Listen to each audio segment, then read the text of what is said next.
আমরা গোটা জাতিকে মিথ্যাবাদী বানিয়ে ফেলেছি।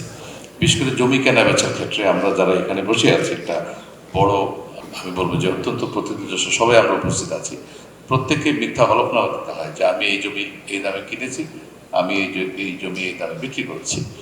এবং এখান থেকে আমাদের জাতিকে উদ্ধার করতে হবে আমি মনে করি। তারপর আমি বলবো যেটা প্রস এন্ড কন সব কিছুকে মাথায় নিয়ে, যাতে করে প্রত্যেকটা নাগরিক সত্যিকার অর্থে যে লেনদেনটা হয়েছে সেই লেনদেনটা ডিজিটালি আমাদের রেকর্ডেও আসবে এবং ডিক্লারেশনও কাউকে যেন মিথ্যা কথা বলতে না হয়। এটা একটা জাতীয় লজ্জা, আমি এনবিআর চেয়ারম্যান হিসেবে এটা মনে করি। একইভাবে আমাদের স্বর্ণ আমদানি বা অন্যান্য বিষয়ে, যেমন আমি প্রায় আমার কলিগদেরকে বলি যে স্বর্ণ আমদানির বিষয়ে যদি আমাকে আমার কোনো সাধারণ নাগরিককে প্রশ্ন করে, আমার কিন্তু কোনো জবাব নেই। কারণ আমার রেকর্ড বলছে স্বর্ণ আমদানির পরিমাণ খুবই কম, অথচ আমার জুয়েলারি সবগুলোতে টনকে টন স্বর্ণ, তাহলে কিভাবে এটা আসে? এগুলো আমরা অ্যাড্রেস করার জন্য চেষ্টা করছি। অন্যান্য বিষয়গুলো বিশেষ করে আমরা এই বছর যেটা চেষ্টা করছি সেটা হচ্ছে যে জাতীয় স্বার্থে আমরা যাতে করে প্রপারলি সময় মতো কাজ করতে পারি। আপনারা দেখবেন যে গত মাসখানেকের মধ্যে অনেকগুলো কাজ আমরা করেছি যেগুলো কিন্তু রেভিনিউ স্বার্থ আমরা দেখি নাই। ডিমের উপর শুল্ক প্রত্যাহার করেছি, চিনির উপর 2বার করেছি, সয়াবিন তেলের উপরে করেছি, চালের উপরে 2বার করে আমরা এটাকে জিরো করে দিয়েছি, আলু পেঁয়াজের উপর করেছি, পেঁয়াজ পুরোটাই শুল্কমুক্ত করেছি। এবং আমার কলিগদেরকে বলেছি যে আপনারা যখন কাজ করবেন তখন রাষ্ট্রীয় স্বার্থটা সবার আগে দেখবেন।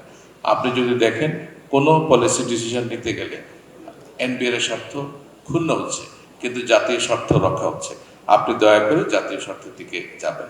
তো এই মাইন্ডসেটগুলো আমাদের অনেকেরই সমস্যা আছে, আমরা সেই লক্ষ্যেই কাজ করছি এবং আমরা আশা করি যে আমাদের এই বাঙালি জাতি 2বার রক্ত দিয়েছে। আমরা 71-এ লক্ষ লক্ষ শহীদের বিনিময়ে এই দেশ পেয়েছি, আর সর্বশেষ জুলাই বিপ্লবে আমাদের তরুণ প্রজন্ম এবং সাধারণ মানুষ যে গণ অভ্যুত্থানের মাধ্যমে জীবন দিলেন এবং অঙ্গ প্রত্যঙ্গ বিলিয়ে দিলেন, এই মানুষগুলো প্রমাণ করেছে যে আমরা কিন্তু চাইলে এই দেশটাকে করতে পারি। আমি মনে করি আমাদের ব্যবসায়ী সমাজ, আমরাও আপনাদের যত বৈষম্যমূলক আইন আছে এগুলো সব সংস্কার করবো এবং ব্যাপক উদ্যোগ আমরা নিয়েছি। আমরা ইন্টারনাল অনেকগুলো টিম করেছি, এক্সটার্নাল কিছু পরামর্শ কমিটি করেছি, আরও বড় আকারে জাতীয় স্কেলে আমরা এই সংস্কারগুলো করব। আমরা স্যারদের সাথে বসবো, আপনাদের সহযোগিতা লাগবে। আমাদের ট্যাক্স এক্সপেন্ডিচারের পরিমাণ অনেক বেশি এবং এটাও একটা বৈষম্য তৈরি করে যে একজনের খাতির আছে, উনি এসে চাপ দিলেন, ওনার জন্য একটা একটা ট্যাক্স এক্সামশন হয়ে গেল। আমরা এই কালচার থেকে বেরোতে চাই।